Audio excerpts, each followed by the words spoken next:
Good morning. A warm welcome to the Humanist community in Silicon Valley Sunday Forum, to those joining us on Zoom and to those joining us on Facebook. My name is Alex Havasi. I'm Vice President of the Humanist community. The Humanist community is a chapter of the American Humanist Association. Humanism is a secular and reality-based philosophy of life that affirms our ability and responsibility to lead ethical lives of personal fulfillment that aspire to the greater good. We value freedom, health, happiness, fairness, compassion, and using science and reason to acquire and apply knowledge. If these words describe your thinking, we invite you to become a member of the Humanist community, if you've not already done so. Membership forms are available on our website at humanist.org. That's humanist plural. A special welcome to those joining us for the first time. We invite you to continue listening to our weekly forums and other events. You can find all our events listed on our website, humanist.org. Please aid us and continue to present these forums by donating to the Humanist community. And you can find out how to donate to our organization, again, on our website at www.humanists.org. Any feedback you give on this or other forums would be appreciated.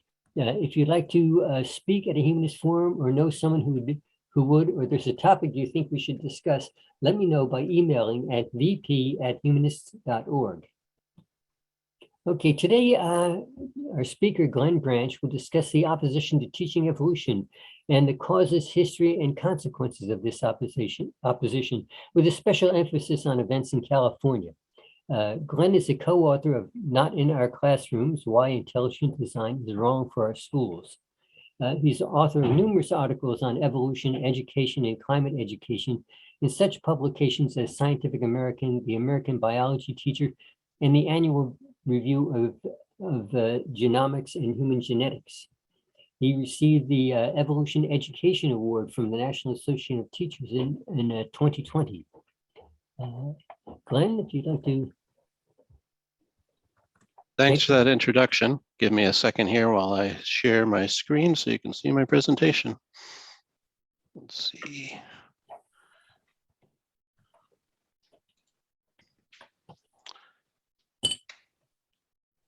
Okay, I hope that'll do it.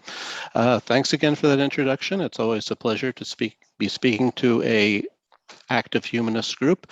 And as you see, I'm going to be talking about twists and turns in teaching evolution over the years.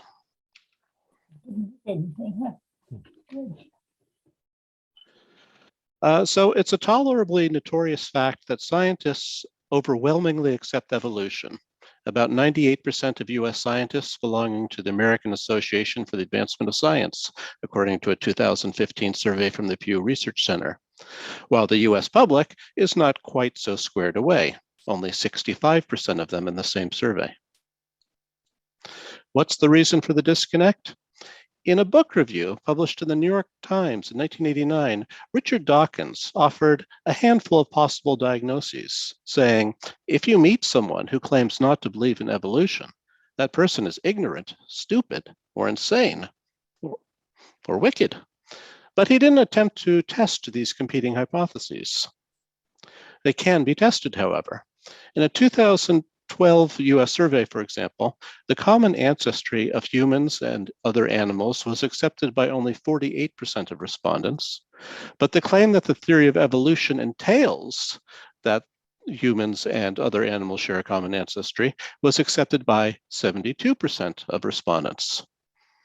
To understand what's going on here, let's look at the crosstabs. Slightly more than half of the evolution deniers in the survey lacked even a minimal understanding of evolution, insofar as they didn't agree that the theory of evolution involves the common ancestry of humans and other animals. And slightly less than half of the evolution deniers rejected evolution while displaying at least this minimal grasp of what it in fact involves. So about half of our evolution deniers are clearly ignorant. Is it plausible that the other half, about a quarter of the US population, are stupid, insane, or wicked? That would be rather disturbing if so, but there's a neglected alternative. Someone can understand evolution and yet reject it if they're in the grips of an ideology that prevents them from accepting it. What could such an ideology be? something religious in nature, sure, but we can be more exact than that. Evolution denial is largely driven by inerrantism, the view that the Bible is without error in all it teaches, including not only matters of faith and morals, but also matters of history and science. And hey, about a quarter of the US population reports taking an inerrantist view. Inerrantists can and do disagree about what the Bible in fact teaches. Every view to the northwest of theistic evolution on this chart is basically an inerrantist position. And as you see, they differ greatly in what they claim. But they all agree that God separately created living things after their own kind, meaning that evolution between kinds, whatever they are, is impossible. Now, in a liberal, diverse, cosmopolitan society, we tolerate people having ideologies that we don't share or even deplore, so long as they don't attempt to impose them on others or otherwise to interfere with their legitimate interests. This is a statue of tolerance in a park in Brno in the Czech Republic. But in the case of inerrancy-driven evolution denial, creationism, not to put too fine a point on it, there's been a long and inglorious history of such attempts in the US. They have been focused on the place where evolution is aired more consistently and to a wider audience than anywhere else, the public school system, which retains remarkably few little red schoolhouses, despite the illustration.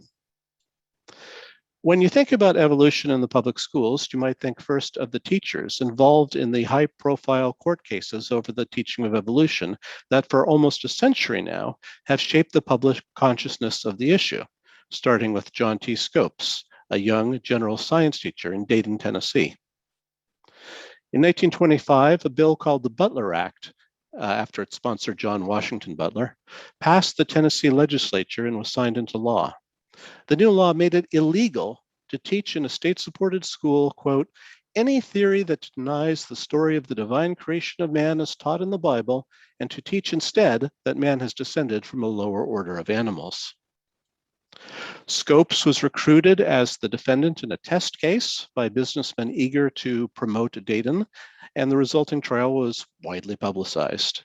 Scopes was convicted, but this conviction was overturned on appeal on a technicality, and the Butler Act remained on the books until 1968, exerting a chilling influence on the teaching of evolution.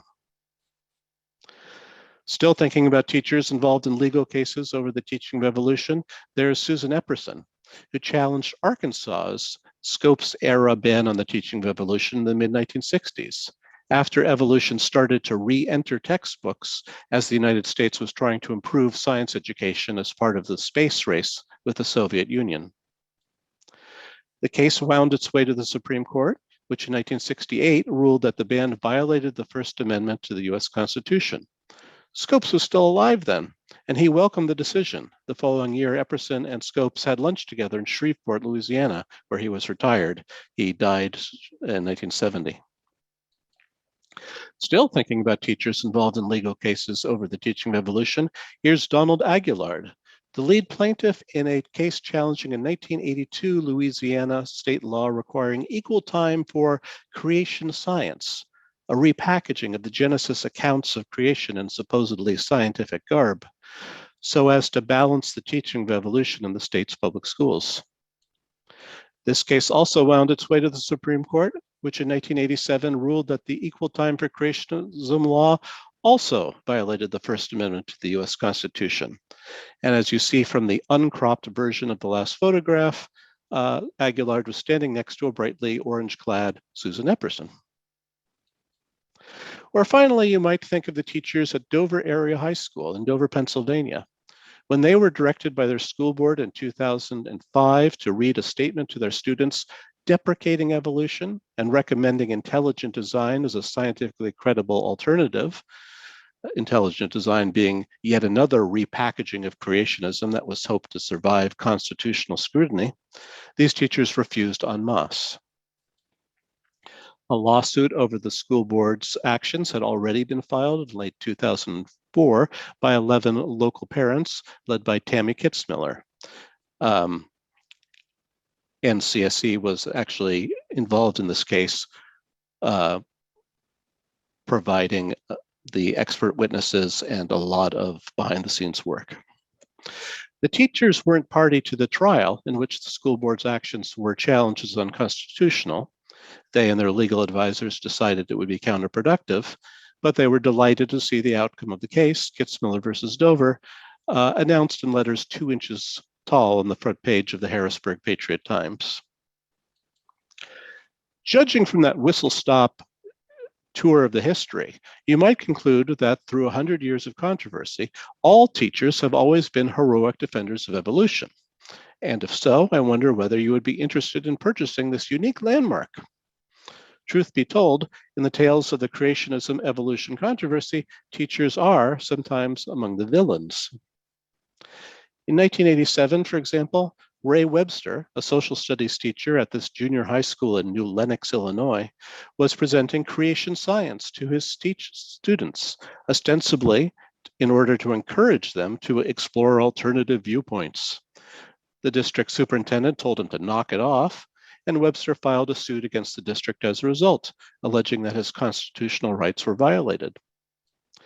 By the time that the court ruled on this case in 1989, the unconstitutionality of a teacher's presenting creation science had already been established by the Supreme Court, and Webster could hardly have a constitutional right to engage in unconstitutional behavior.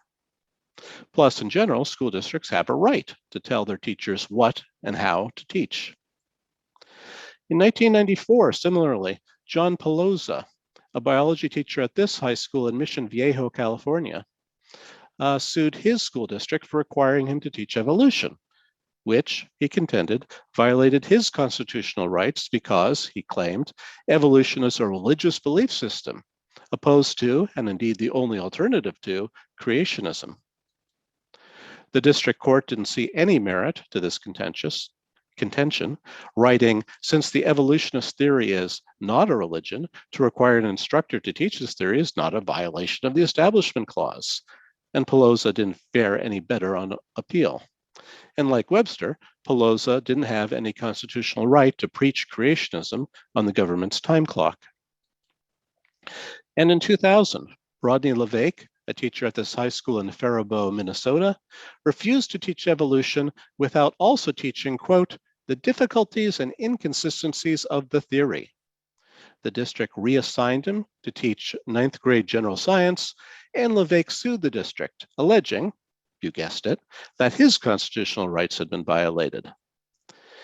Interestingly, unlike Webster and Pelosa, LeVake claimed that he was only seeking to teach the evidence for and the evidence against evolution, not to teach creationism. But the supposed evidence against evolution he cited clearly had its genesis, you should pardon the expression, in the creationist literature and lacked any scientific credibility.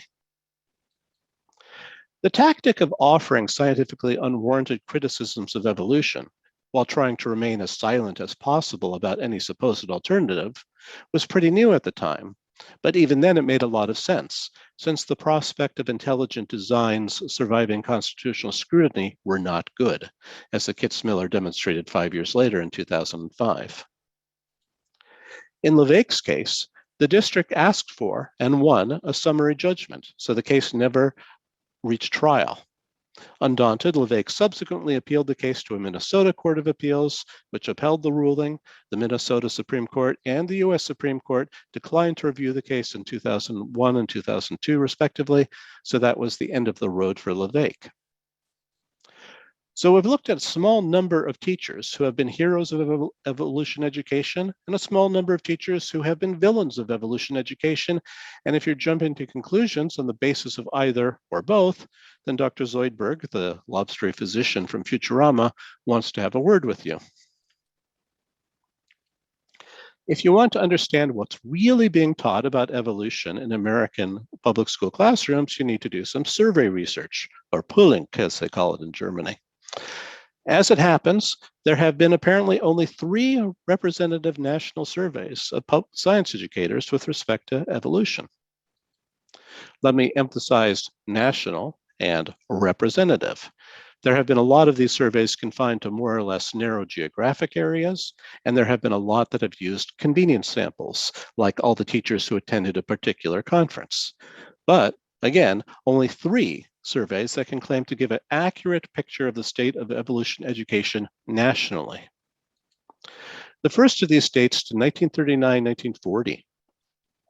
The lead researcher on the survey, Oscar Riddle, 1877 to 1968, was a distinguished biologist and member of the American Humanist Association who is deeply concerned about helping teachers resist the anti-evolutionary pressure of dogmatic religious groups, as his biographer put it, and a co-founder of the National Association of Biology Teachers in the wake of the Scopes trial.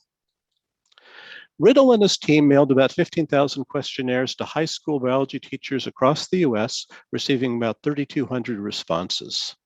The questionnaire asked a lot of questions about various topics, but teaching and not teaching organic evolution was a major part of it. The survey found that about 10% of high school biology teachers rejected evolution. Even worse, the survey found that only about 54% of high school biology teachers were teaching evolution as a central principle of biology. Even some of these teachers were still steering clear of human evolution, which was the main focus of the Scopes era legislation like the Butler Act. And so only about 51% were teaching evolution without compromise. Fast forward to 2005. When the Kitzmiller trial was underway in the federal courthouse in Harrisburg, Pennsylvania. 100 miles to the northwest, a couple of parents with children in the local public schools were paying close attention. But they weren't just any parents. They were political scientists at Penn State who worked on education policy. Michael Berkman and Eric Plutzer realized that there hadn't been a national survey of high school biology teachers addressing evolution education since the Riddle survey of 1939-1940. With a student, Juliana Sandel Pacheco, Berkman and Plutzer conducted such a survey in 2007, thus giving the first national look at evolution education in 67 years. Among the headline results, as reported, were that 28% of public high school biology teachers were presenting evolution forthrightly, while 13% were presenting creationism as scientifically credible, and 60% were, while not presenting creationism as scientifically credible, were skimping on their teaching of evolution in one way or another. Plutzer and I later went back to the 2007 data, though, and we realized that the first 2 categories were not defined to be publicly mutually exclusive.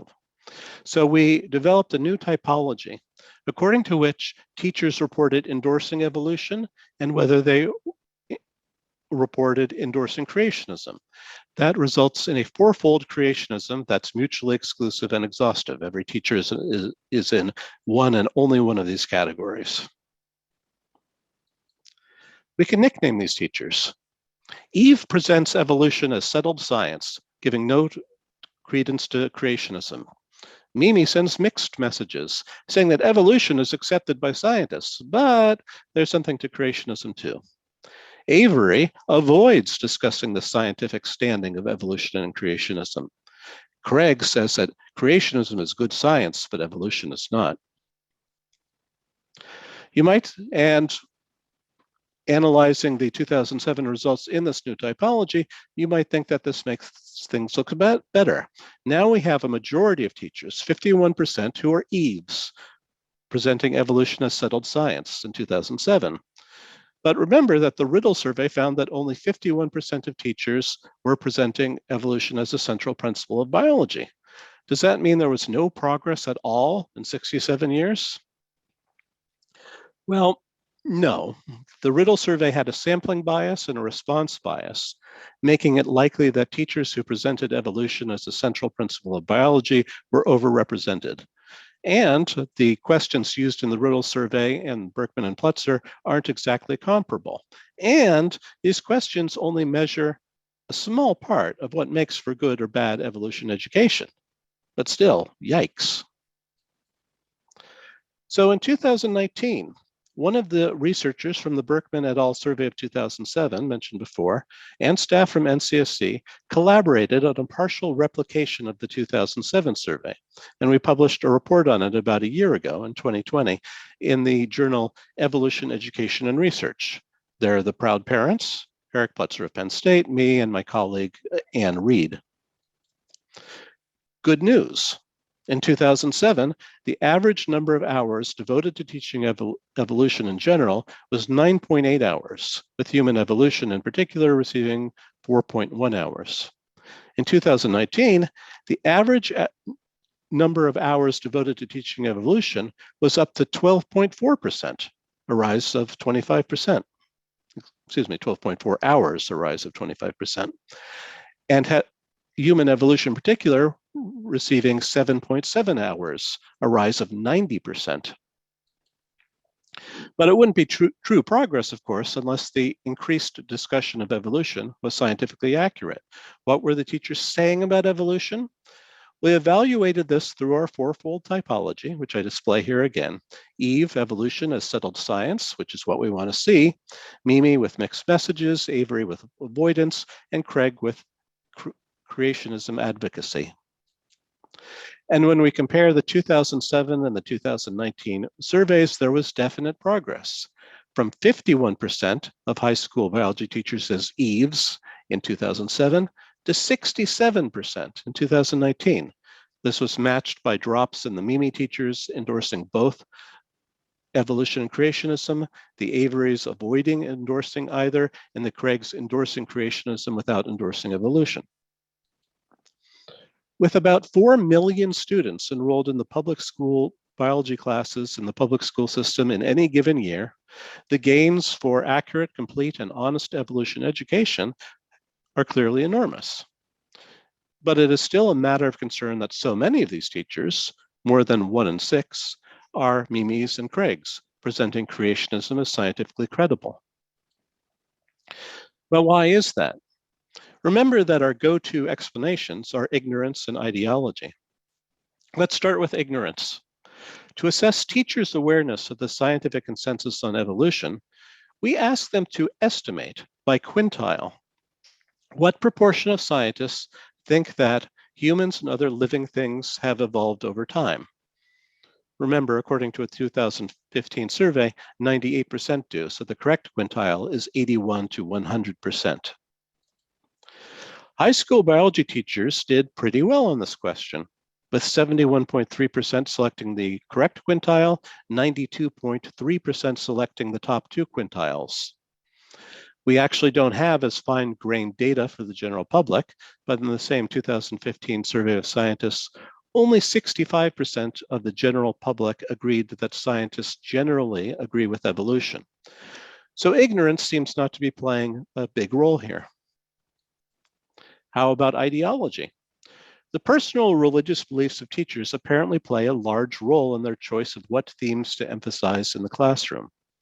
Presented with the options used by Gallup in its polling on evolution and creationism, 4% of Eves, 12% of Mimis, 25% of Averys, and a whopping 60% of Craigs in 2019 agreed with the creationist option. And it should be unsurprising, given what I said before about creationism being driven primarily by inerrantism about the Bible, to see a connection here. Only 3% of Eves, but 16% of Mimis, 11% of Averys, and a substantial 32% of Craigs in 2019 agreed with the Bible is the actual word of God and is to be taken literally word for word. Even here, there is encouraging news.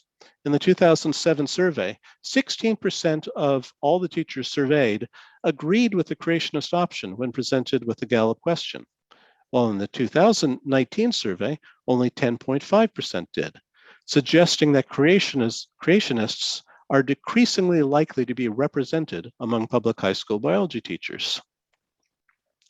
By the way, the decrease in creationism among high school biology teachers significantly outpaces the decrease in creationism among the general public, which fell from 46% in 2007 to 40% in 2019, according to Gallup. That's a drop of more than a third among the teachers, but a drop of less than a sixth among the general public.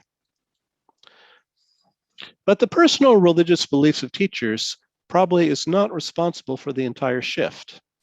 Since NCSE, where I work, was intimately involved in the Kitzmiller case, it would be nice to think that this sweeping legal victory played a role.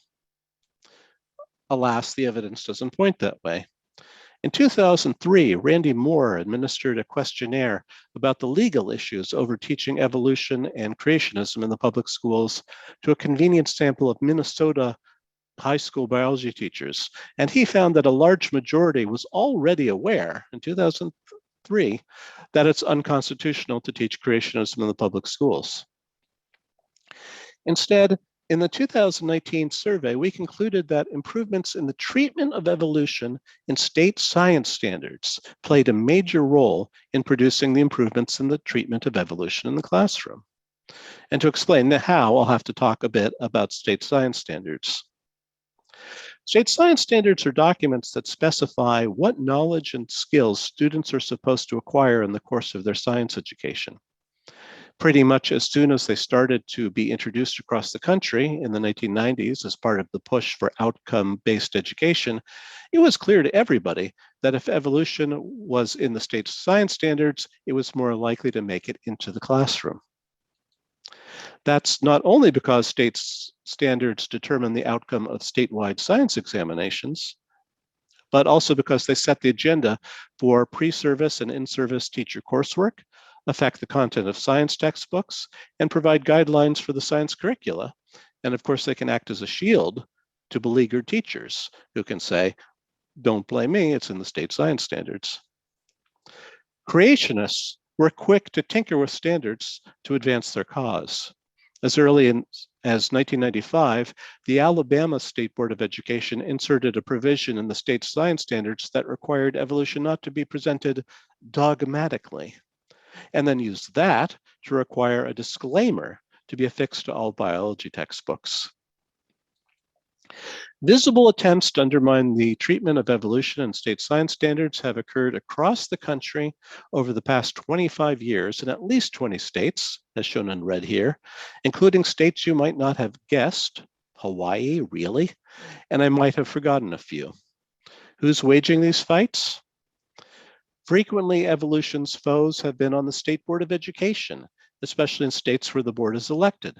Alabama, as we've seen, Kansas, and Texas, where for years a creationist faction held sway on the board, including former chair Don McElroy, who famously explained what he saw as his role: someone's got to stand up to experts.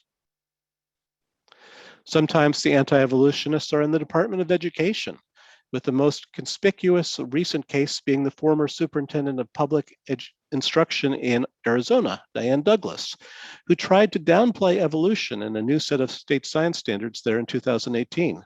She was ultimately unsuccessful and was voted out of office.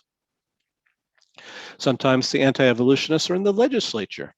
In Iowa, Sandy Salmon has introduced a string of bills that would have prevented the state from adopting a new set of standards, would have reversed the adoption of those standards, would have prevented the state from requiring use of those standards, and so on, all because of her opposition to evolution.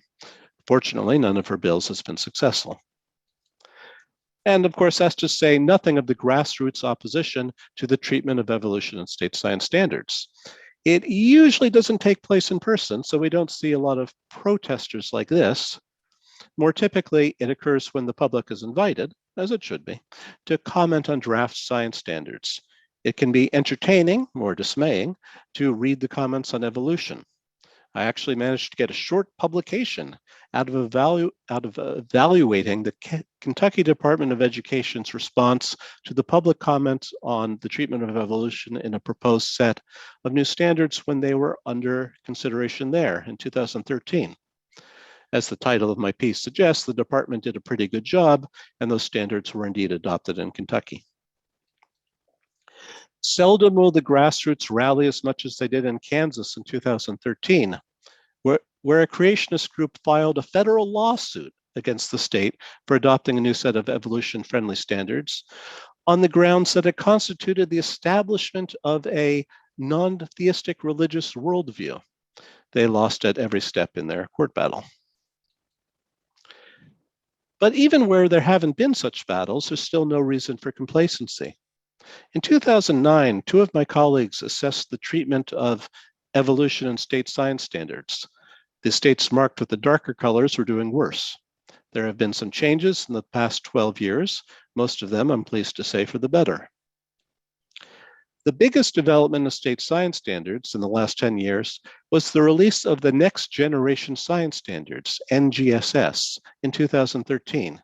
These are a model set of standards developed by a consortium of nonprofit organizations and 26 states using up-to-date science and equally up-to-date pedagogy.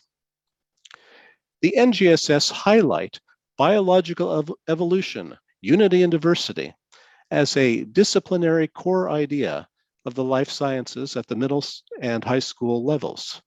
20 states plus the District of Columbia have adopted the NGSS, California among them, and a further 25 states have adopted standards based on the same evolution-friendly framework on which the NGSS are based. Now, NGSS states were not especially hospitable to the teaching of evolution beforehand. In 2007, their teachers were a shade less likely to endorse evolution and not creationism, to be Eves, than the national average. By 2019, they were a shade more likely to be Eves than the national average, 68.9% as opposed to 67%. So while a variety of explanations are possible, teachers in NGS states reported having taken more pre-service and more in-service coursework in evolution than their colleagues elsewhere. These are pre-service teachers at Cornell University. So that suggests that the increased expectation of the new standards impelled both novice and veteran teachers to upgrade their content knowledge of evolution. So substantial improvements in science education, even for a socially contentious topic such as evolution, seem to be attainable by improving the state science standards and equipping teachers with the wherewithal to comply with them. But there's still work to be done. I've been talking mainly about high school biology teachers, since evolution is typically presented most thoroughly in high school biology classes. But evolution and its components usually appear first in middle school life and earth sciences classes, where it provides a vital basis for future learning, as in the NGSS seen here. There are heroes and villains among middle school science teachers too. Bertha Vasquez is a middle school teacher in Miami who runs the Teacher Institute for Evolutionary Science, affiliated with the Richard Dawkins Foundation and the Center for Inquiry. And she's been providing evolution education workshops to middle school educators since 2015, all across the country.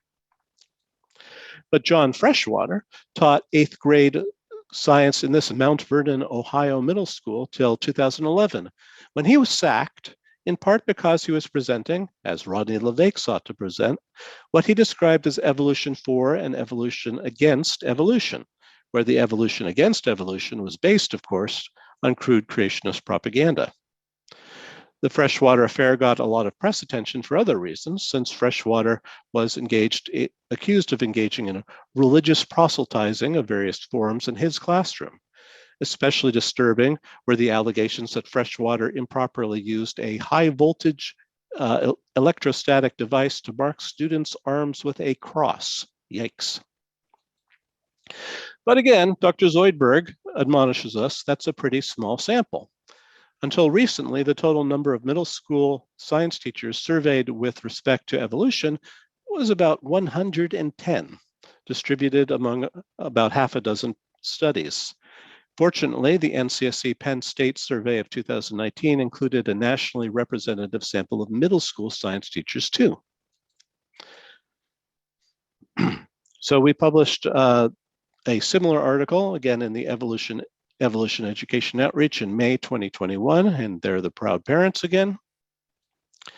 Middle school science teachers, including junior high school science teachers, so we're talking about teachers with students in grades 6 through 9, ages 11 to 15. These teachers are the Swiss Army knives of science teachers. They're generalists, with most of their classes covering a mixture of earth and space sciences, life sciences, chemistry, and physics.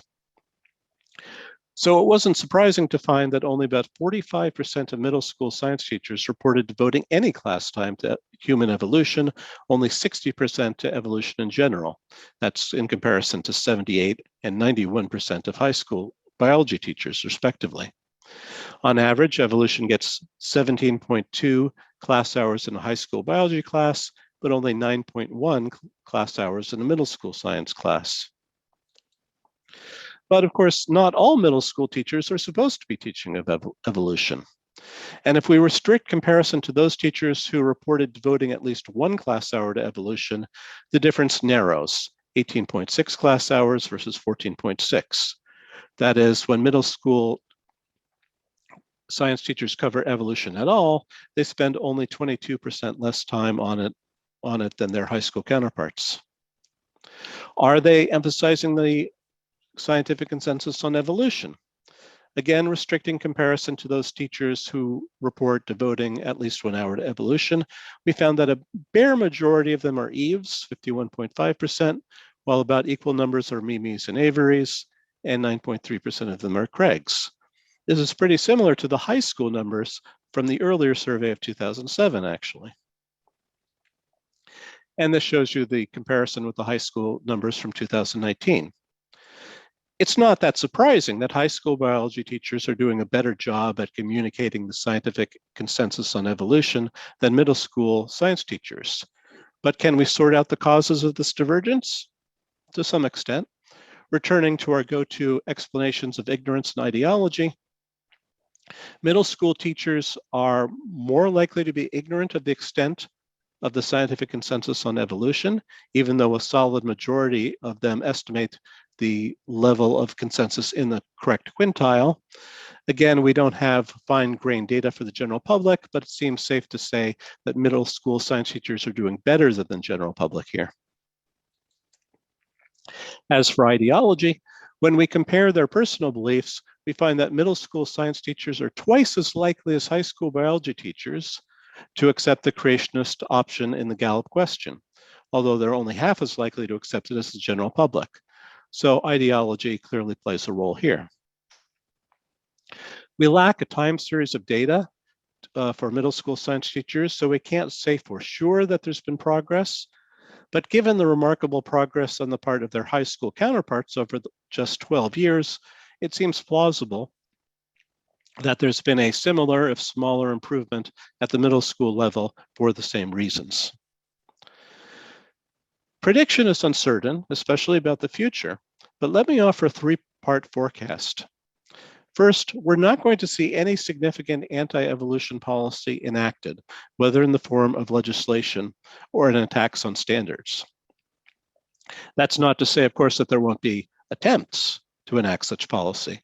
I feel confident that there will be, especially given the Supreme Court's recent decision in Kennedy v. Bremerton, which, in cavalierly discarding half a century of precedent, was anything but conservative in weakening the constitutional separation of church and state.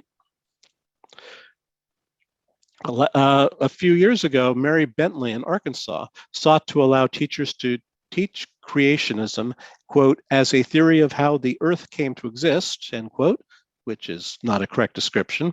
Still, her bill passed the House before being defeated on the narrowest of votes, 3-3, in the Senate committee. But if such a policy is enacted, as it might be in 2023, judging from this near miss in 2021, it will be swiftly challenged in the courts, and it'll be hard to defend as constitutional, even in the wake of Kennedy v. Bremerton. Second prediction, it's going to be a long time before the evolution wars in the United States end. And this is largely owing to the decentralization of American education. With 13,500 odd local school districts having primary responsibility for creationism and instruction, these are the district boundaries in the lower 48, Improvements in evolution education are inevitably going to be slow, scattered, and incremental. And constant vigilance is needed at the local level to detect and organize the resistance to creationist encroachments on the integrity of science education. This is a mildly sexist Scopes era cartoon. The American Humanist Association, its chapters and members have done a lot of excellent work in this regard. Third and finally, the signs for the long term are promising. Look at this graph of American public opinion on evolution over the last 35 years. One second. The gray shading indicates the 99% confidence interval. So this year, 2022, marks a full decade over which we can be confident that acceptance of evolution was more common among the American public than rejection. There are two basic approaches to improving public acceptance and understanding of evolution, corresponding, unsurprisingly, to ignorance and ideology. First, increasing the amount and quality of teacher coursework in evolution and pedagogical methods for teaching evolution effectively. And we've seen how improvements in the state science standards in the US can induce such increases. Bear in mind that although formal education is really important, so is informal education through venues like natural history museums. This is the Carnegie Museum of Natural History when a traveling exhibit on evolution was visiting, and through the media. And efforts to increase the amount and quality of evolution in informal education deserve support too. Excuse me. The second approach to improving public understanding and acceptance of evolution involves the ideologies that stand in the way of teaching of evolution, sometimes carrying signs. Of course, it's neither possible nor desirable to try to directly change the ideologies of teachers, parents, members of the community who harbor ideological reservations about evolution, but it is possible to make evolution less threatening to such people. For example, by showing them that there are people who share their values and yet embrace the science, such as Francis Collins, the director of the National Institutes of Health and an evangelical Christian, or Kenneth R. Miller, the co-author of a popular series of high school biology textbooks and a Catholic. A different approach, and one more suited to a humanist group, is to make evolution less threatening by appeal to widely shared values that are neither religious nor anti-religious through, for example, Darwin Day events, which show that learning about evolution can be interesting and exciting and accompanied by scrumptious cake. The National Center for Science Education is active on three fronts. First, we act as a crisis clinic for those facing challenges to evolution education in their schools, districts, and states. We've been doing this for a long time, but that, of course, is our new office there. Since climate change is now under similar attack, we added it to our portfolio a few years ago. Second, we've been conducting research on science education intermittently for years, including the two surveys on evolution education that I've discussed today, but also two similar surveys on climate education and a recent study of climate change and state science standards, and we'll be doing this more regularly. And third, NCSE has a project we call NCSE Teach, which is aimed at preparing teachers to effectively teach socially controversial topics like evolution and climate change. An ongoing project involves recruiting master teachers to collaboratively develop innovative lesson plans on these topics and then serve as ambassadors back home to their colleagues.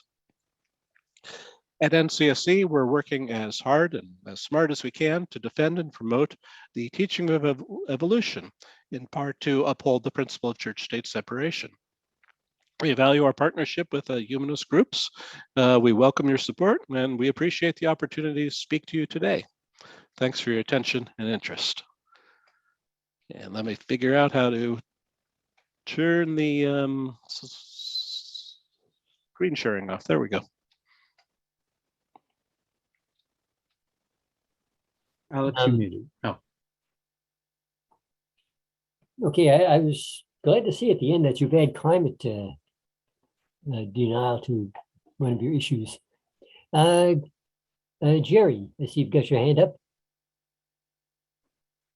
Yeah, so you present a positive view of this thing in terms of the improvement that's made over the last decade. But I noticed that the courts have a lot to do with this in terms of the courts making decisions. And recently, the courts are not looking as good because of the impact of the Federalist Society on appointments. I worry that the courts may actually cause a problem for both evolution and climate change. I'm done.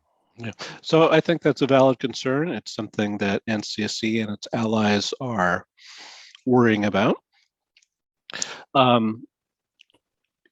There isn't an obvious legal route here for the, creationists to get creationism in the schools, but that doesn't mean that they won't be trying. So we expect to see some attempts at further weakening the wall of separation between church and state with respect to the schools in general and creationism in particular.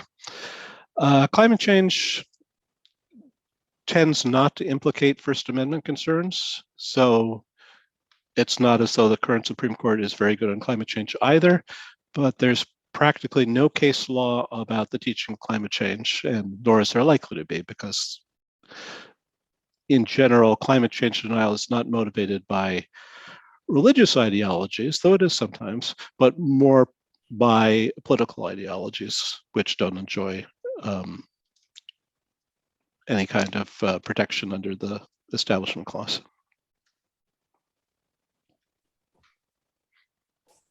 I'm not sure that the religion has nothing to do with this. I mean, there are people who've made arguments that climate change can't be real because basically God wouldn't allow it. Sure. I mean, those arguments are to be found. There's even climate change denial groups that are explicitly religiously motivated, like the Cornwall Alliance. But pound for pound, it's more the political than the religious ideologies that are driving it. So it's not as likely that we're going to see a church-state case involving climate change education. Okay, I'm done. Okay. Yeah, it's sort of interesting that acceptance of evolution is going up among the general public. And it kind of reminds me of the statistics that a lack of religious belief is going up among the public too, but the opposition to that trend seems to be growing. And I wonder if there's going to be a similar reaction to evolution, although I can't imagine the criticism getting much stronger. But do you think that? Yeah, well, so that just the general acceptance of evolution will create even greater hostility?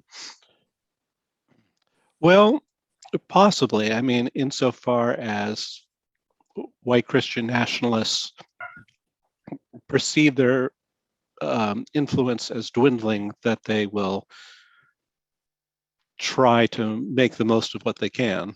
But I don't think that's going to affect the actual levels of support. It'll just affect how vociferous they are about it.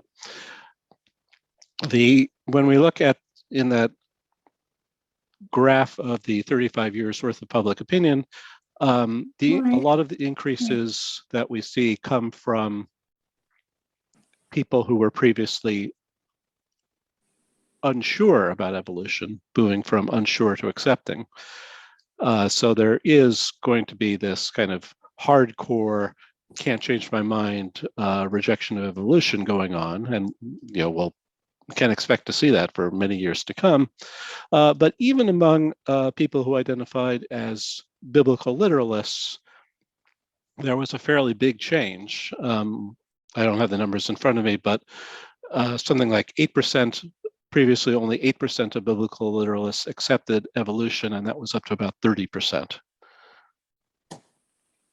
Showing, if nothing else, that biblical literalism can be an extremely flexible doctrine. Really? Oded. Well, my view is religion, when you hear is Christianity. There are other religions that are much more progressive. But here we say religious is bad. But actually, you don't have to judge like racist that everyone that religious is anti-scientist. So we have to say some posture of the Christian religion are really what call conservative, whatever you to call it. But you can't say religion is bad. Well, I certainly agree with that, but I don't think that I said or implied it. You have to separate. Otherwise, Don't blame all the religious person to be bad people. You can be religious and very humanist, and you believe in revolution, so on. If you read the Bible by the way, it's really say that evaluation is part of the religion. But some people decide to take it out, probably Christian.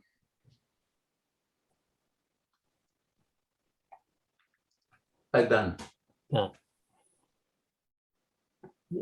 That's a hard thing to respond to, I guess. I wonder, did you, by the way, did you say that the actual attempts to change school standards are they continuing? Are they growing weaker or stronger? interesting question. In general, they are subsiding, and the reason for that, I think, two reasons. One is the NGSS, Next Generation Science Standards, have been, the 600-pound gorilla in the room, and again, 20 states plus the District of Columbia have adopted them, and even the states that haven't adopted them have been extremely influenced by them. We have only a handful of states that have homegrown standards. So there's that. And there's also that the process of adopting and revising standards has become much more professionalized. When state science standards first started appearing on the horizon, states were had different attitudes to how to develop them and how to take public comment. Now it's much more professionalized and bureaucratic, and there's fewer opportunities for creationists and climate change deniers to make mischief in the process. Okay, another thing I was saying is the Christian nationalists have been in the news a lot more recently, I guess since January 6th. But do you have any idea whether they have a stand on the teaching of evolution or climate change? So white Christian nationalism is, a movement, and it doesn't necessarily have a center, and so you can't look anywhere to find the official position statements. If you look at survey data, though, there's pretty good correlations between the attitudes that constitute being a white Christian nationalist and rejecting evolution and supporting attempts to undermine evolution education. I see. Okay, so that's well, the general population is more accepting. The political situation is a little, what's the word I'm looking for? Kind of shaky. Yes, well, that's true.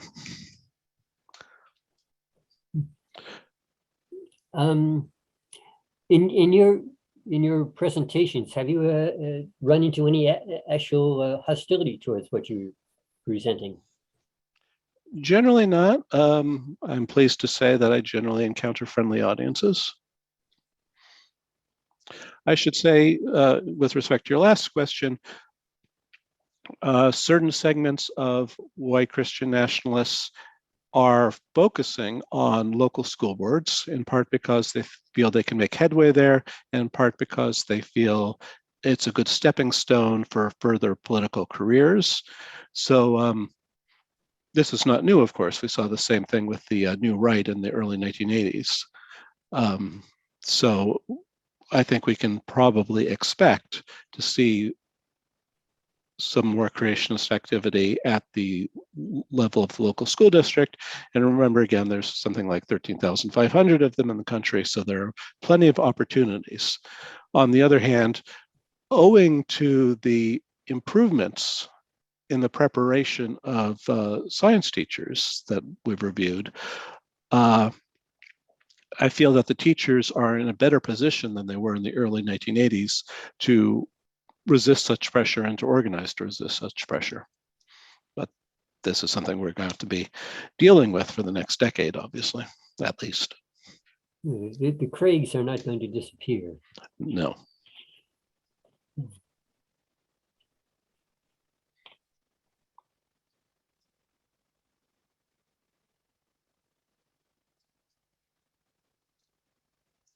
Jerry.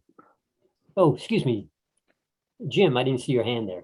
It's a lighter colored hand, so it doesn't stand up as much. It stand out as much. I just wanted to comment that the obsolete nature of our Constitution has provided the opportunity for the rural and very conservative and less educated proportions of our population to have very much disproportional control of our government.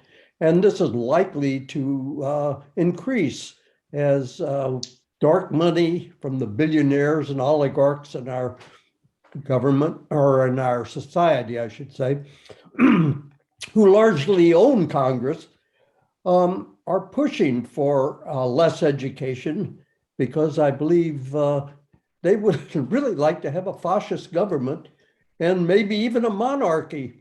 So they would like to have religion that would give them a right to a king appointed by God. But this could be our future.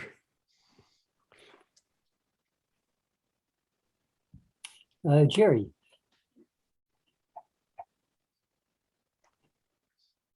Yeah, it's a minor point, but I realized that the choice of the names of Eve and Craig and so forth were because they shared the first two letters with whatever they were talking about.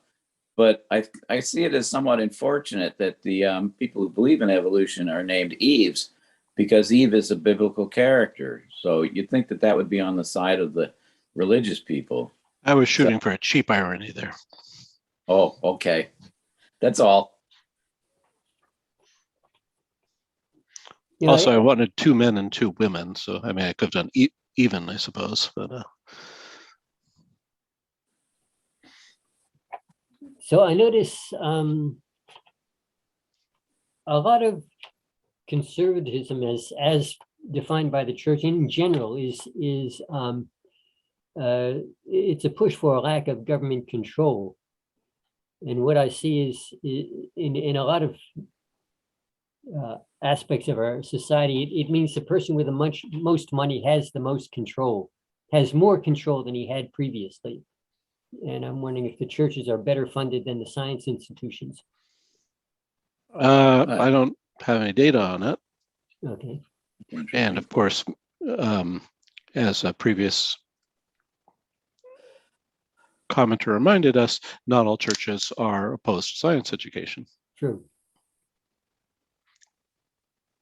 Okay, I suspect to some extent our hope is, we have to put our hope in the non-creationist religious people.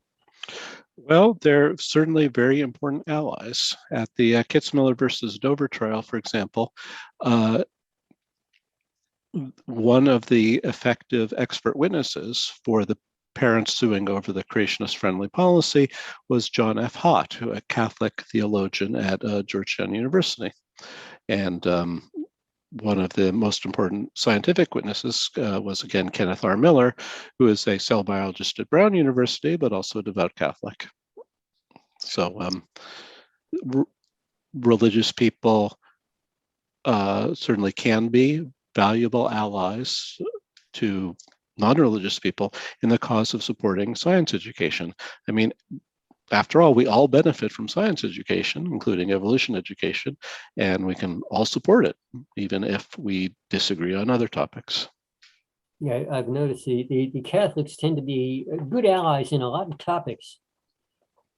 Yeah, but well, obviously not all. One of the expert witnesses for the defendants in Kitzmiller versus Dover was Michael Behe, a biochemistry professor at Lehigh University, a Catholic, and a leading proponent of intelligent design creationism. So, Oded. Yeah, I have some issue, not in the religious aspect, but in the scientific aspect. I think one of the base of evaluation theory is the survival of the fittest. The people that fit most will survive. Now we go to our societies that the very rich have good chance of survival. That means are the fittest, the fitting people that will control our future, like the peak of evaluation, and all the people that don't fit and don't make big money will go away. That means this evaluation system theory has some things that you have to look for evaluation of the moral system, and nobody talk about it. so there is a fairly large body of research on the evolution of moral judgment in human beings, and to the extent that we can speak of it in other animals. And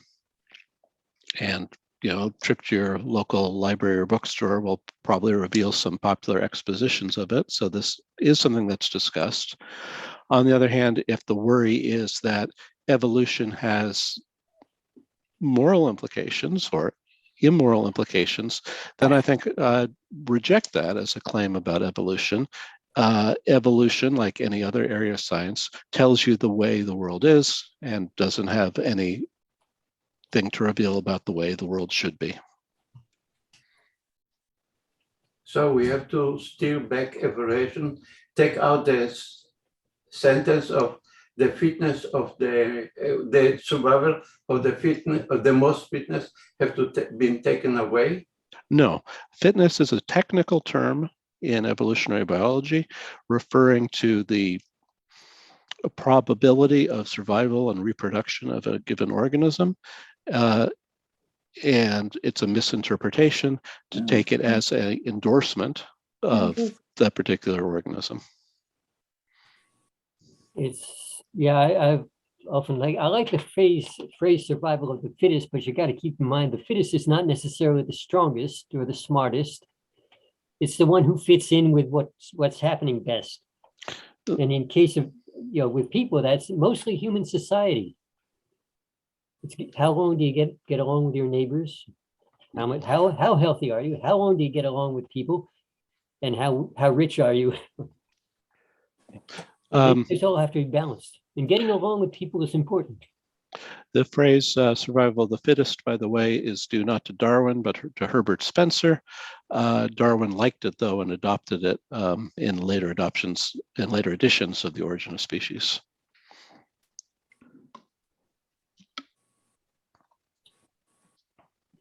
Yeah, it's a nice phrase. Oh, that's my hand, excuse me.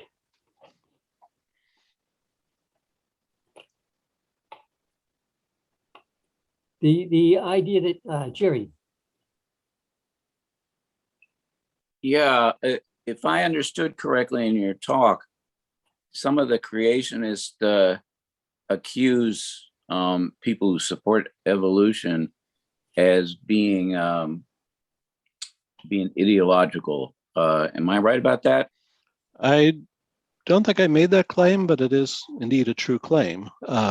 Creationists say that evolution is an ideology, a religion, a worldview, and obviously nothing that you need to take seriously. That this is a very common trope in creationist literature.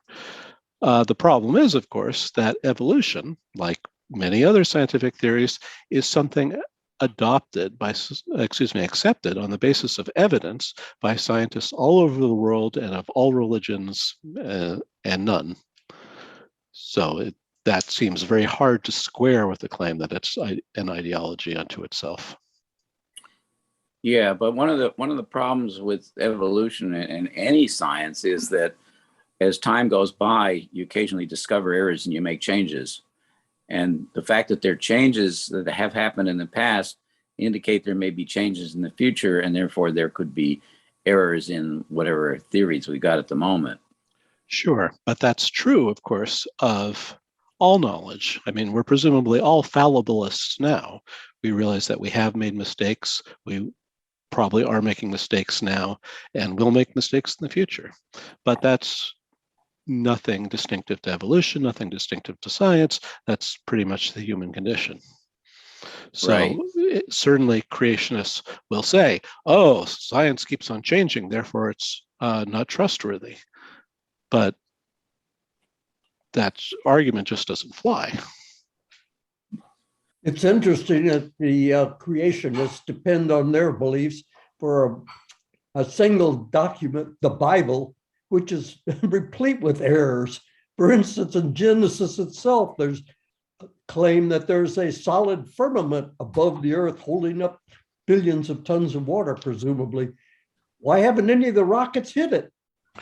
Certainly, and creationists differ among themselves about lots of things, starting with the shape of the earth and going on to, for example, whether Neanderthals were human or not. And of course, since they're not actually engaged in science, a principled attempt to make sense of the world, there's really no prospect of their resolving those disagreements. Helen, you're muted. Yeah, the idea that evolution is something that changes is very hard for the religionists to believe, because for them, God said it, I believe it, that settles it. For me, they can't accept anything changing, and therefore then that's part of why they think evolution is not settled science. I think that's right.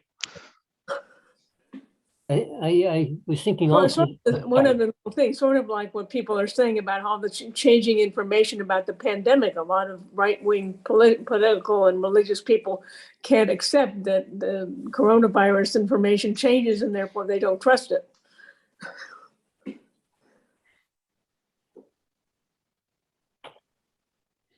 Yeah, I think one of the things that you mentioned kind of towards the end, and I've heard this from other sources, that a lot of the big changes start at local government, school boards, and I've heard that from other people, and I think it would be good if we could get more involved in that, and actually talk with the people we think we disagree with, and we might find a lot of common ground.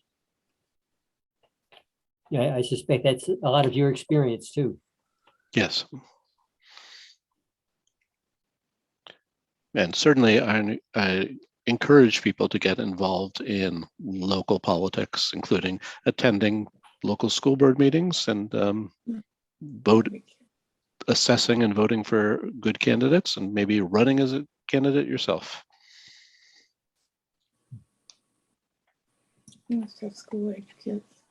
A lot of us are afraid to do that because we haven't really mastered the art of sitting on our hands at a meeting.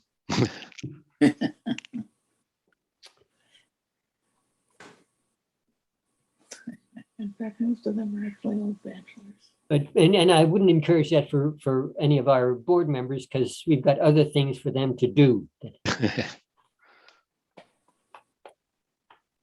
Somehow I've missed the way that creationists account for the number of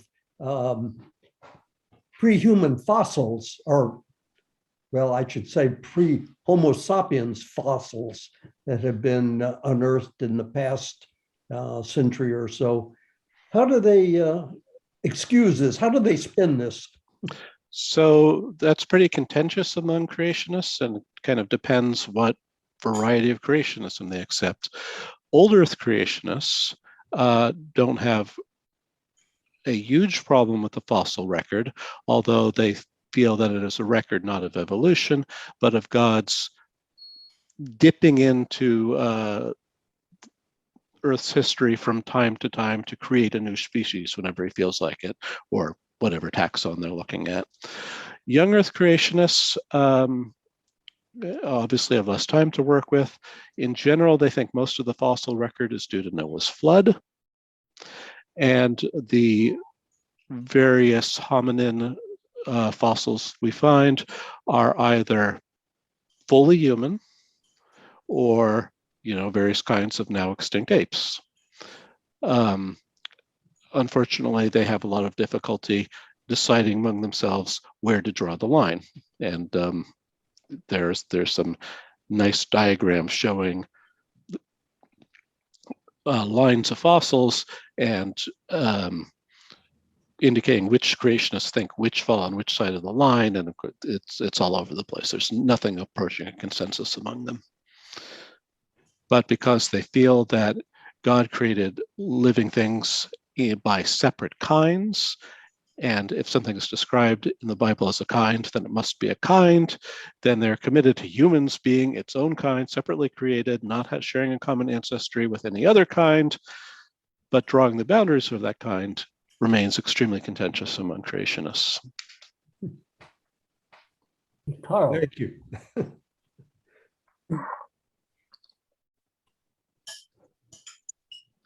you're muted. You're muted, Carl.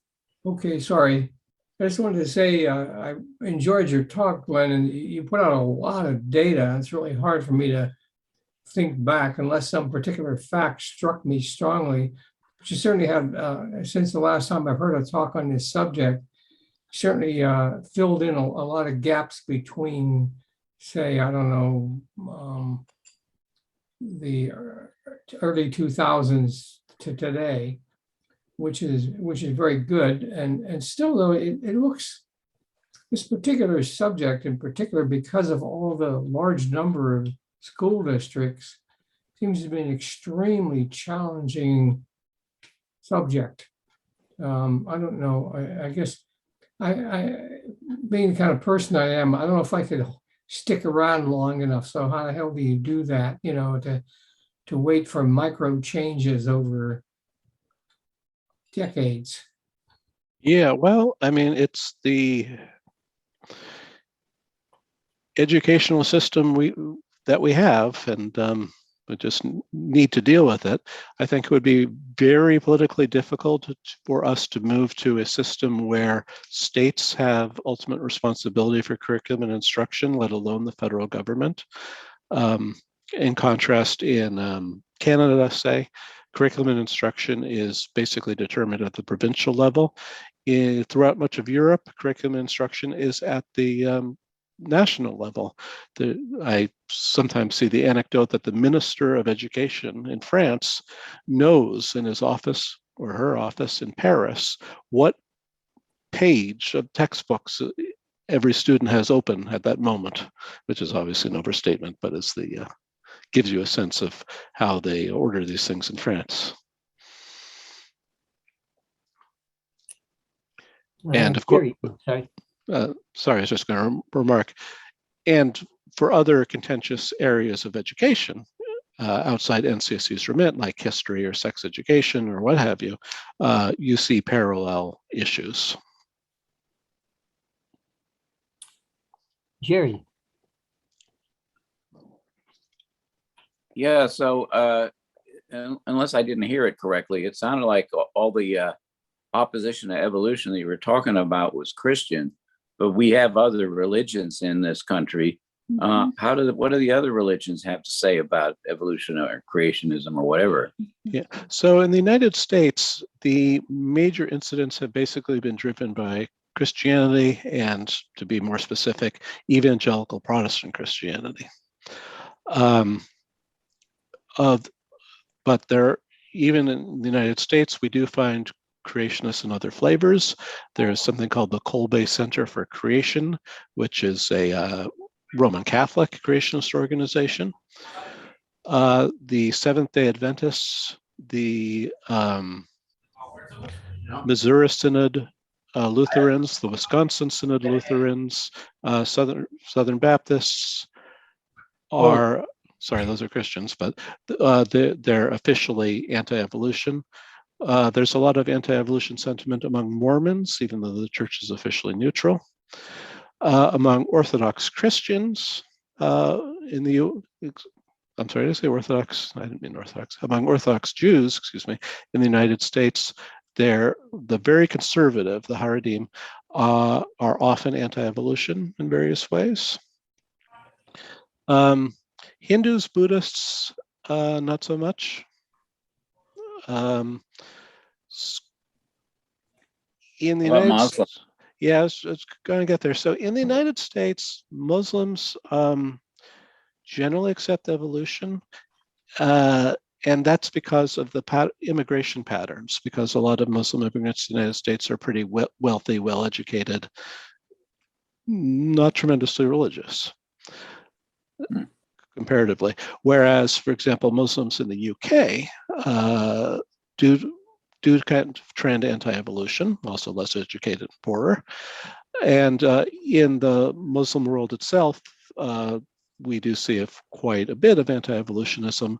A lot of it spread by a Turk named Adnan Oktar, who back in the 80s drank deep at the well of the Institute for Creation Research and started disseminating their material throughout the Islamic world, although de-emphasizing the elements of young earth creationism that weren't harmonious with Islamic tradition. For example, the idea of a worldwide flood or a young earth doesn't find a lot of purchase in Islam.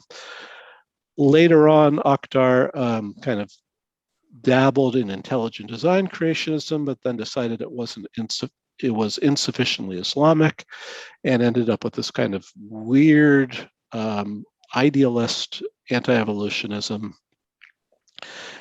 And then he ran afoul of Erdogan because the president of Turkey doesn't really want to tolerate any power centers in Turkish society that aren't under his control. So about this time last year, he was sentenced to 1,075 years in prison. They recently overturned that verdict on procedural grounds, but he's still in prison awaiting a new trial. So the fun never stops with Adnan Oktar, basically. I was thinking that not so long ago, there were other competing theories to evolution. The idea that you can inherit acquired traits, and if that's coming back to the extent that apparently the way you live can affect how your genes are expressed. But it's not quite the same as, the giraffes have long necks because they were stretching to reach the leaves, and therefore their kids have long necks. Sure. So this is an idea often called Lamarckianism, after the biologist Lamarck, although he was neither the first nor the only person to propose the inheritance of acquired characteristic as a mechanism of evolution. I guess, so one point I would make is that this is not an alternative to evolution. Rather, it is a theory of how evolution works. And it's a theory Lamarck is sometimes described, in fact, as having given the first theory of evolution, although it is not a theory of evolution that involves natural selection, because he hadn't hit on that idea. So this mechanism is generally regarded as not something that works. And it has, a Lamarckian idea has kind of made a bit of a comeback in the form of something called epigenetics. I'm not convinced that the evidence for the evolutionary importance of epigenetics has in fact been established, but this is something that is probably scientifically an open question to some extent. Another thing I wanted to comment on is when back in the day when I was worked for National Semiconductor, we talk about the layouts of various circuits, and that was becoming more automated. And the method, the automating method, I think was called perturbation, which is you start with a rough layout, you make small changes, see if it's any smaller or faster or better. It's basically the whole evolutionary theory, and it comes up with solutions you wouldn't have dreamed of generally. That's right. And a very powerful design tool. And I think that kind of evolutionary idea continues to be used productively in engineering and design. Another thing I want to comment on is some time back, we had someone who would, when we were meeting live, we had someone who had attended a few of our meetings who was, I don't know if he was a creationist. He didn't believe in evolution. And we let him talk for a while, and he came up with some interesting points about genes and so on that were new to me. And I got the chance of talking with an actual biologist at some point, and I was glad I was glad I had him talk, because he pointed out the weaknesses of my own understanding. You know, and it was because of him that I learned a little more about how genes encode and how they're translated. That's interesting. I know people who find it rewarding to talk to creationists for various reasons, because they might bring up points or references that they hadn't seen before. I also know people who find it frustrating and counterproductive. So I guess it depends on your own personality and the kind of personality of the creationist you're talking to. I'm patient. Good for you. Okay. I was just wondering if anyone else wanted to comment here. A few of us have sort of been hogging the conversation. Dick, did you have anything you wanted to say? Even no would be accepted. Yeah, there are a lot of things. One of the things that I've been thinking a lot about in a totally different context is what's been brought up about our education system and the school boards. Because I think that most of us, particularly those of us who don't have children, don't pay a lot of attention to school board elections and school board meetings and so forth. And that might even be an interesting thought for a program sometime. Most of you have heard my thing on the education, in that I predicted in 2016 that Donald Trump would win the election. And I based that on the fact that our public is not very well educated when it, what constitutionally and so forth. And I still stand by that. But I think most of us sort of just don't pay a lot of attention to what's going on in our schools. Oded. Yeah, I have some question about evaluation. When it all started by protein, today we have the virus, for example, that may kill all human beings. Now, the virus is with the only RNA, not DNA, is my much better form of life. The question is, the protein that start all the living stuff is one point or many points? I'm sorry.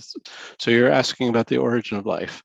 Yeah, a sure. single molecule of protein, or it's happen many places. Well, since the origin of life probably dates back to about 3.5 billion years ago, that's a billion with a B, research is on it is necessarily speculative.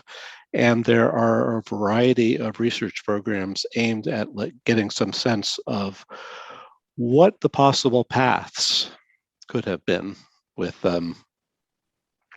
And it's really more than I have at my fingertips to discuss. There's recent books by Nick Lane on the origin of life. That's Nick Lane, are probably a good place to begin, because these are entertaining and accurate popular accounts by a scientist who's particularly active in working on what are called metabolism first accounts of the origin of life. So let me suggest that you take a look at, again, Nick Lane's work. Okay, Jerry. Well, Well, first of all, mine is a question not about evolution, but about climate change. So we really shouldn't talk about it until we're exhausted at all the evolution questions and comments. Go ahead. Okay. Jump So, in. okay. So you have a lot of information about who believes in evolution and who doesn't. Do you have such information like that about who believes in climate change and doesn't? There's a lot of data on that, not all of which NCSC collected. In particular, the Yale program on climate change communication does a ton of survey work and has a well laid out website that will tell you more than you wanted to know, really, about acceptance of climate change. Which website is that? Don't have the URL, but it's the Yale program on climate change communication. Yeah, I know that one. Yeah, that's a very good group. Yep. And again, it's political attitudes that do a lot of the work driving acceptance and rejection of climate change and of various attitudes that are relevant to that. As I recall, there's something like a 54-point difference between acceptance of climate change between liberal Democrats and conservative Republicans. So, and it has evolved over time too. It's much better. It has. So, for example, climate change denial used to take the form generally of saying the planet's not warming at all, and as that became clear that that wasn't true, climate change denial started moving toward, well, it's warming, but human activity isn't responsible for it. That too is getting harder and harder to accept in light of all the evidence.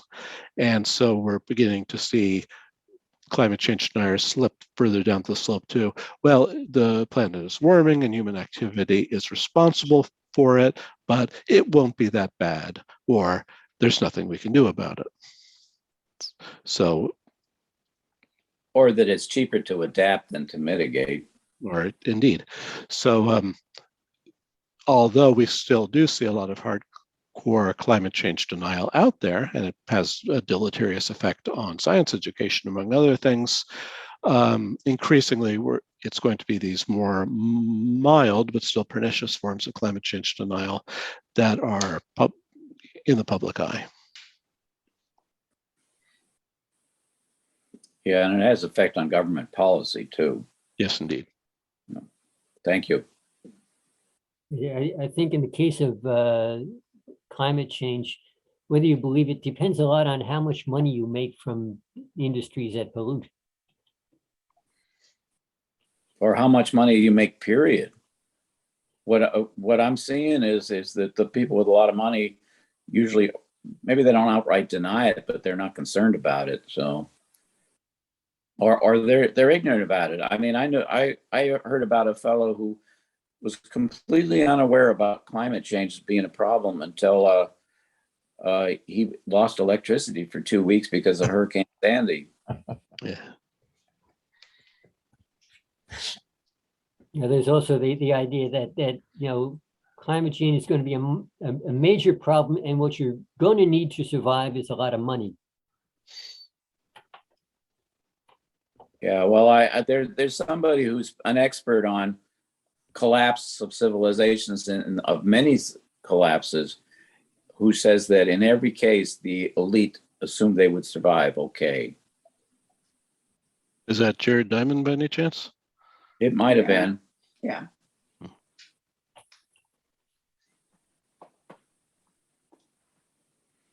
Of course, the only way to change their minds on that subject is when it's all over and you just can say, I told you so, but nobody's around to say that.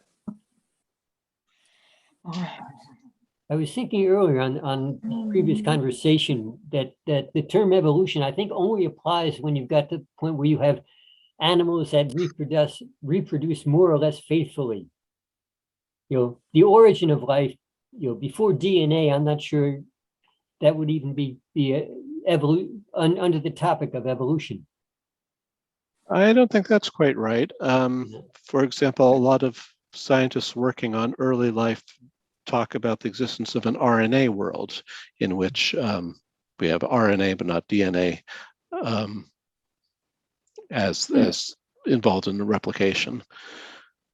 And then some scientists, there's a Scottish chemist who's named Alexander Cairn Smith, has talked about prebiotic natural selection in clays, and has I think he's dead now, a research program suggesting that life emerged as sort of piggybacking on a substrate involving differential replication, as it were, of particular kinds of clays. He had a pop book on this called 7 Clues to the Origin of Life, which is a good read, if nothing else.